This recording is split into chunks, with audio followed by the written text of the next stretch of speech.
요즘 주변에서 결혼을 언제 하느냐고 많이들 물어와서 스트레스가 아주 심한데요. 사실 결혼식장 앞까지 간 적이 있어 다시는 그 문을 열고 싶지 않아요. 왜 이런 말을 하는지 궁금하시죠? 그럼 지금부터 제 사연을 써보도록 하겠습니다. 저희 부모님은 길거리 노점상을 하며 생계를 유지하셨습니다. 철마다 나오는 과일을 파셨고 건어물과 각종 채소를 도매시장에서 떼어와 물건을 파셨죠. 저도 학창시절에 때때로 부모님이 일하시는 길거리로 나가 옆에서 손님들에게 잔돈을 거슬러 드리거나 저의 물건을 사달라고 목소리를 높인 적도 있었답니다. 부모님은 크게 욕심이 있는 분들이 아니셨고 그저 오늘 하루만 무사히 새끼 밥만 잘 먹고 넘어가면 좋겠다는 생각을 가지신 분들이셨습니다. 제가 부모님을 탓하는 건 아니지만 이렇게 가난한 성장기를 겪었기 때문에 가지고 싶은 거 하나를 손에 넣는 게 어려웠고 먹고 싶은 걸 사달라는 말을 거의 하지 못했답니다. 부모님은 저에게 꿈을 강요하지 않으셨어요. 오롯이 건강하게 잘 살면 된다 라고 말씀하셨고 성적 따위에는 관심도 없는 분들이셨죠. 하지만 저는 어릴 적 장난감 청진기를 가지고 놀 때부터 의사라는 꿈을 가졌답니다. 학창시절에는 의사를 목표로 하고 공부에 매진했죠. 그래서 수능시험을 만점에 가까이 받게 되었고 원하는 의대에 들어가 꿈을 위해 날개짓을 시작할 수 있었습니다. 대학 4년과 인턴 2년 그리고 레지던트로 열심히 일하고 공부하며 전공을 내과로 결정했답니다.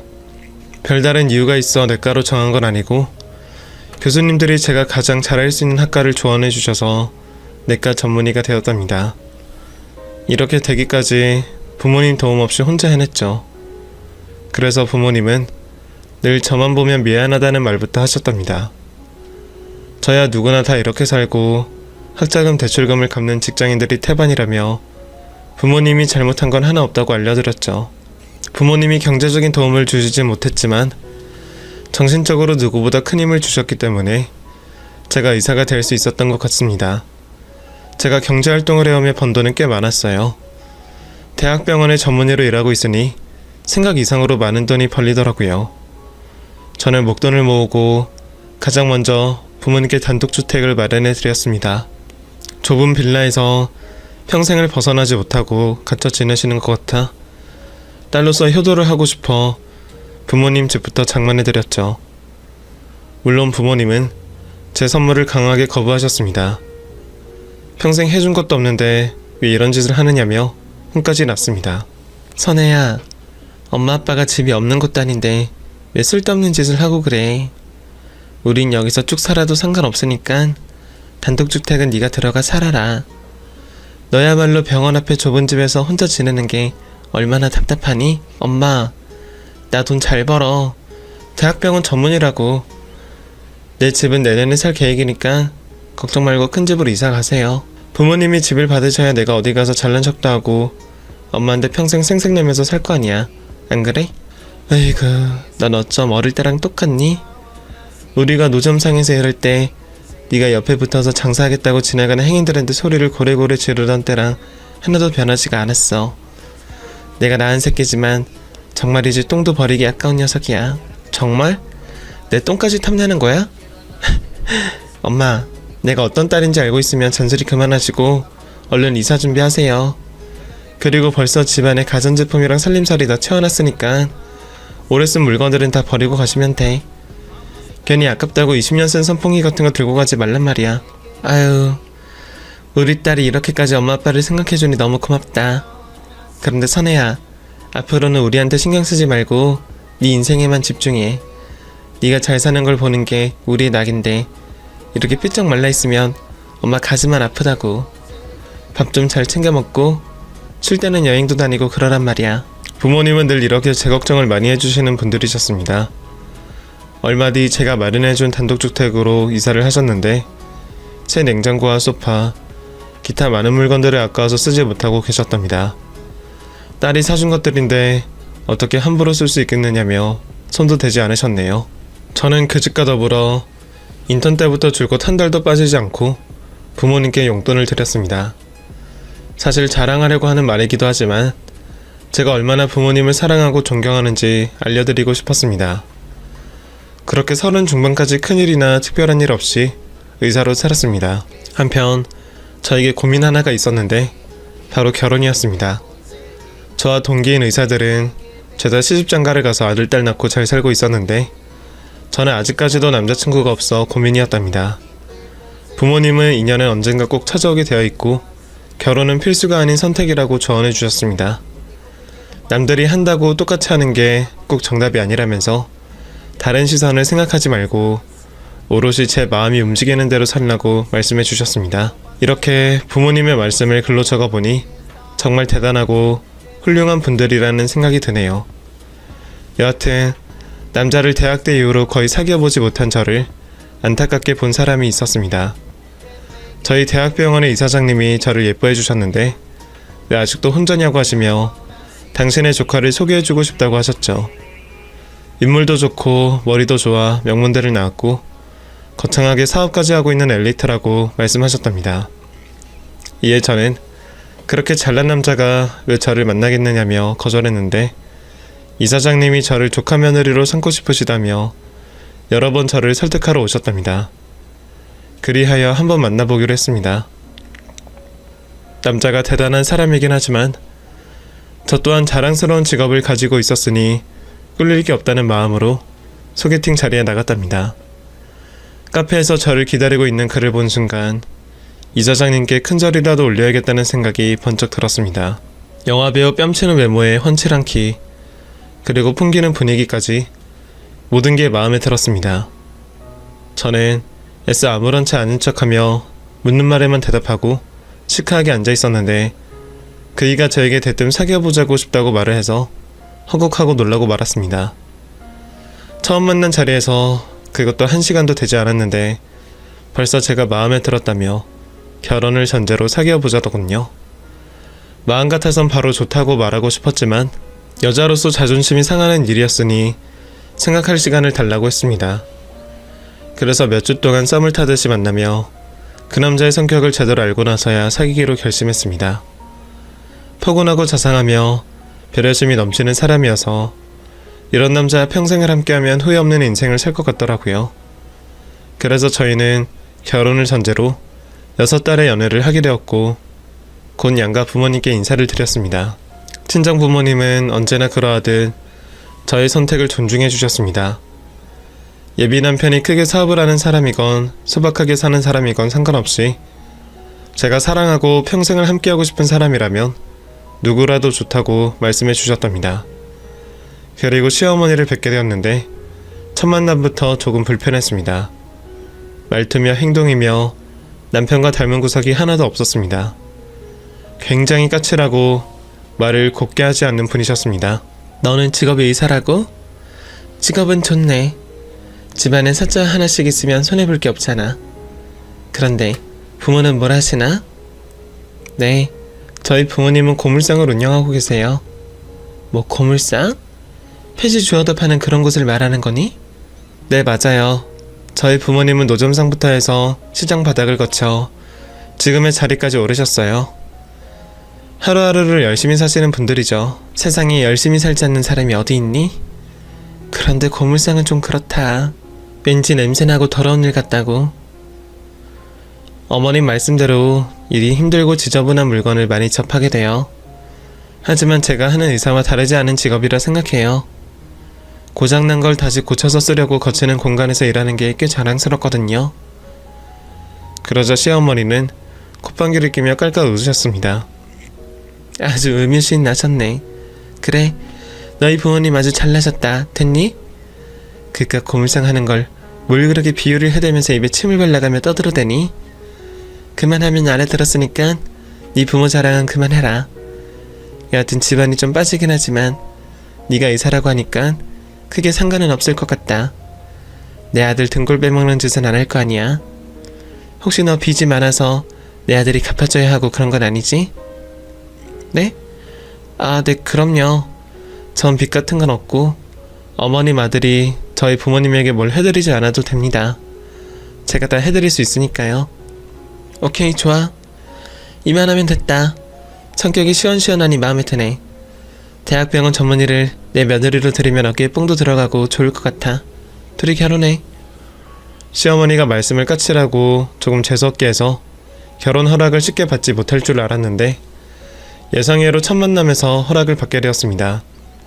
상견례는 2주 뒤에 하게 되었습니다. 친정 부모님과 저 그리고 시어머니와 남편이 마주 앉아서 식사를 하며 대화를 나눴습니다. 시부모님이 먼저 신혼집에 대해 말씀을 꺼내셨습니다. 애들 신혼집은 강남으로 마련할게요. 세기 병원도 가깝고 제 아들 회사도 가까우니까요. 그럼 사돈 측에서 혼수랑 예단은 어디까지 해주실 수 있죠? 저희 엄마는 긴장 하나 하지 않고 대답하셨습니다. 저희 아이들이 필요한 건 모두 해줄 겁니다. 또 예단도 사돈이 바라시는 대로 해드릴 거고요. 대답이 빨리 나오시네. 듣지 않니 고물상을 하신다던데 돈을 잘 버시나 봐요? 그건 아니고요. 제 딸아이 결혼시킬 때 쓰려고 모아둔 돈이 있거든요. 알겠어요. 그럼 제가 원하는 걸 리스트로 적어서 새애기한테 줄게요. 그럼 다 해주실 수 있죠? 엄마는 시종일관 미소를 잃지 않고 예의 바르게 그렇다고 대답하셨습니다. 반면 시어머니는 앞서 말한 것처럼 무시하는 말투가 깔려 있었고 고물상을 비꼬는 말을 여러 번 하시며 저의 기분을 나쁘게 하셨답니다. 시어머니가 마음에 들지 않지만 세상 어느 며느리가 시어머니를 마음에 들겠나 하는 생각으로 크게 생각하지 않기로 했답니다. 그래서 얼마 뒤 시어머니가 건네준 혼수와 예단 리스트를 봤는데 아주 가관이었습니다. 강남에 아파트 한 채 해주시면서 어마어마한 요구 사항을 적어두셨더라고요. 혼수는 그렇다 쳐도 예단으로 시어머니 외제차와 명품백이 왜 쓰여있는지 이해가 되지 않았답니다. 요즘은 예단 같은 걸 생략한다고 들었는데 저희 시모는 아주 필요 이상으로 많은 걸 요구하셨네요. 이에 저는 부모님께 부담을 드리지 않으려고 리스트의 절반만 건네드렸습니다. 나머지는 제가 부담하려고 선의의 거짓말을 한 거죠. 부모님은 리스트를 보시고 아무렇지 않게 목돈이 들어있는 통장을 꺼내셨습니다. 두 분이 평생 모아온 재산이 든 오래된 통장이었죠. 금액을 보니 상상 이상으로 많았습니다. 평생 가난하게 사셔서 가진 게 없을 줄 알았는데 저한테 많은 재산을 물려주시려고 알뜰살뜰하게 사셨나 보더라고요. 그 통장에 든 돈이면 시어머니가 요구한 모든 것을 마련하고도 남는 돈이었습니다. 그래서 저는 너무 많으니 딱 절반만 달라고 말씀드렸네요. 엄마 아빠 무슨 돈이 이렇게 많아? 나 이거 혼수를 2번 해가도 되겠어. 너무 많으니까 절반만 주세요. 두 분의 피땀 흘려서 번 돈을 이렇게 한 번에 다 받아가는 건 경우가 아닌 것 같아. 그런 소리 하지 마라. 네가 이 좋은 집을 마련해주고 살림살이도 다 새로 해줬잖아. 너한테 받은 거에 비하면 아주 약수하니 기분 좋게 받아가거라. 그래야 엄마가 너한테 생색도 내고 어깨에 힘도 들어가지 않겠어? 아휴, 너무 고맙고 죄송해서 어쩐데. 엄마 아빠 내가 돈 많이 벌어서 호강시켜 드릴 테니까 앞으로 오래오래 건강하게 사세요. 이 돈은 감사히 잘 쓸게요. 그렇게 부모님의 피땀이 든 통장을 가지고 결혼 준비를 시작하게 되었습니다. 남편과 강남 일대를 거닐며 아파트를 구경하고 다녔는데 거의 다 마음에 들었습니다. 아무래도 대한민국 최고의 도시이고 잘 사는 곳이니 아파트뿐만 아니라 편의시설도 가깝게 있어 어디라도 좋을 것 같았습니다. 몇몇 집을 골라두고 고민하고 있었는데 어느 날 남편에게 큰일이 닥치고 말았습니다. 그이가 운영하는 회사가 쫄딱 망했답니다. 제가 그이 회사를 가봐서 아는데 꽤나 좋은 중소기업이어서 망할 일은 없을 줄 알았는데 예상외로 처절하게 휴지 조각이 되었다네요. 그런데 거기서 끝이 아니라 남편 사업이 망하면서 시어머니 재산도 빚쟁이들에게 넘어갔답니다. 한마디로 시댁 전체가 와르르 무너지고 만 거죠. 그걸 보니 제 마음은 흔들리기 시작했습니다. 결혼 전에 사업을 말아먹은 것도 모자라 시댁이 망해 신혼집이고 뭐고 아무것도 마련하지 못하는 상황이 되었으니 현실적으로 이 결혼을 해야 하는 게 맞나 싶더라고요. 그래서 저는 친정을 찾아갔습니다. 지금 시댁 상황을 전하고 어떻게 해야 좋을지 여쭈어 보았죠. 엄마, 지금 시댁이 완전 망했어. 그냥 망한 게 아니라 길바닥에 주저앉게 생겼나봐. 강남에 신혼집은 당연히 물 건너갔고 그이는 돈 한 푼이 없는 데다 카드도 죄다 정지가 됐다고. 이 사람이랑 결혼을 하면 안 되겠지? 결혼하면 내가 먹여 살려야 할 판이야. 엄마는 제 이야기를 잘 들어주시더니 바로 대답하셨습니다. 선혜야, 넌 돈 때문에 하준이와 결혼하려고 했어? 이제 강남에 집을 마련하지 못한다고 해서 결혼을 젓겠다는 거야? 엄마, 내가 속물인 것처럼 말씀하시는데 현실적으로 보고 대답해줘. 그이랑 결혼하면 당장 내가 먹여 살려야 한다고. 시어머니 집도 경매로 넘어가서 곧 쫓겨날 판이라고 했다고. 사람 일이 잘 될 때가 있으면 안 될 때도 있는 거야. 내가 보기엔 하준이는 모든 일을 잘 헤쳐나갈 것 같은데 사실 하준이 엄마는 별로지만 하준이는 좋은 사람이잖아. 엄마가 보기엔 너랑 천생연분 같다고. 두 사람이 얼마나 잘 어울리고 사랑스러운지 모른다. 엄마 생각은 네가 초반에만 조금 도와주면 어떨까 싶어. 물론 모든 결정은 선에 네가 해야지. 엄마 아빠는 하준 씨랑 결혼을 했으면 좋겠다는 거네. 지금 당장 눈앞에 망한 걸 보지 말고 미래까지 생각하라는 말이지. 알겠어요. 조언 잘 들었어. 엄마 말씀대로 긍정적으로 생각해볼게. 엄마는 그저 당신 생각이니 결정은 제가 해야 한다며 충고를 덧붙이셨습니다.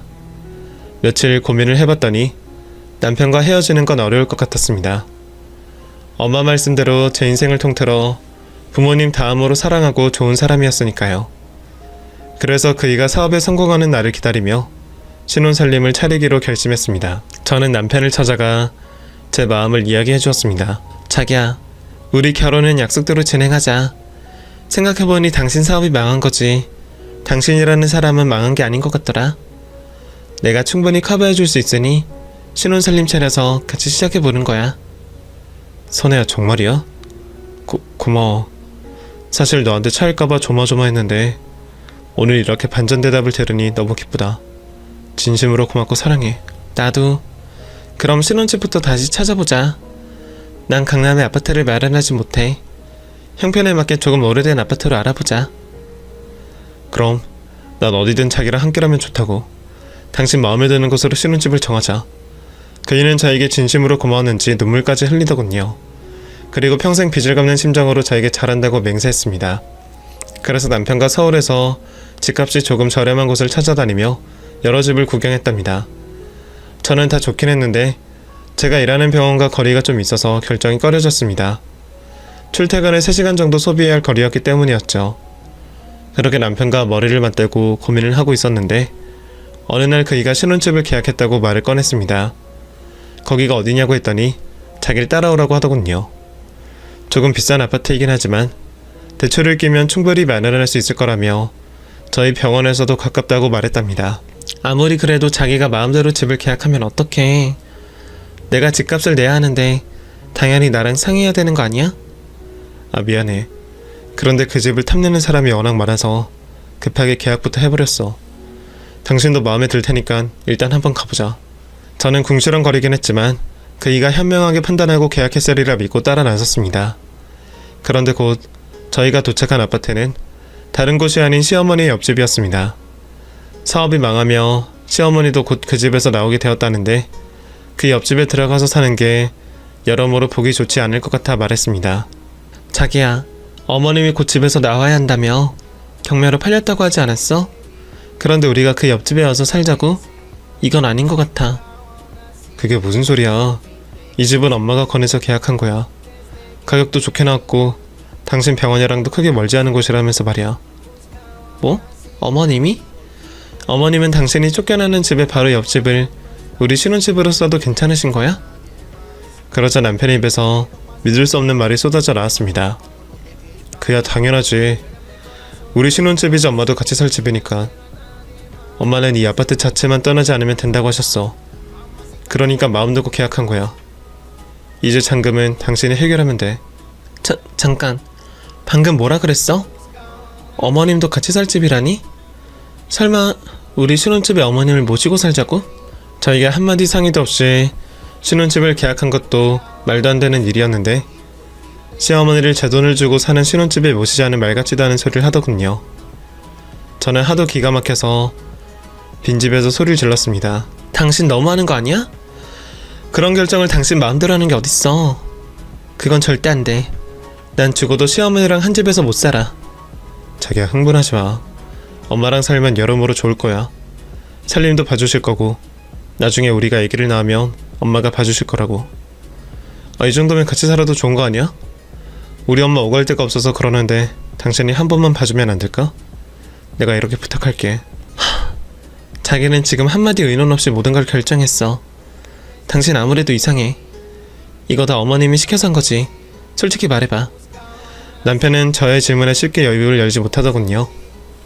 그래서 전 밖으로 데리고 나가 조용한 카페를 찾았습니다. 제가 모르는 게 뭐가 얼마나 있는지 확실하게 묻고 짚고 넘어갈 생각이었죠.